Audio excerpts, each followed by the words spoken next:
جناب محمد صدیق قادری صاحب کراچی، آپ نے ایک سوال فرمایا. پہلے تو ہم آپ کے ممنون ہیں کہ آپ نے ہماری ویب سائٹ اہل سنت .نمبر ہمیں یاد فرمایا. السلام علیکم. سوال آپ نے یہ کیا کیا حضرت عمر کا نکاح حضرت علی کی صاحبزادی سے ہوا تھا؟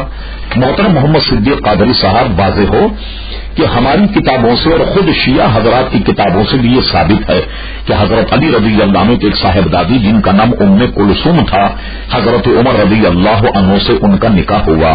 اور اس کا ثبوت تو ہمارے یہاں صحیح ستہ میں موجود ہے. ابن ماجہ شریف میں حدیث موجود ہے کہ ایک دن حضرت ام کلثوم کا بھی وصال ہوا اور اسی دن حضرت عمر رضی اللہ عنہ کے صاحبزادے کا بھی انتقال ہوا.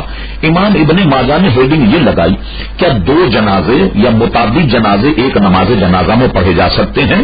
تو حضرت عمر رضی اللہ عنہ کا گویا یہ واقعہ امام ابن ماجہ نے نقل کیا کہ اور اس میں متن میں یہ موجود ہے کہ حضرت ام کلثوم بنت حضرت علی یہ اور اس میں یہ بھی موجود ہے کہ یہ حضرت عمر کی زوجہ تھی اور ایک صاحبزادے انتقال کر گئے تو حضرت عمر نے دونوں کا جنازہ سامنے رکھا اور دونوں کے لیے ایک ہی نماز جنازہ ادا کی.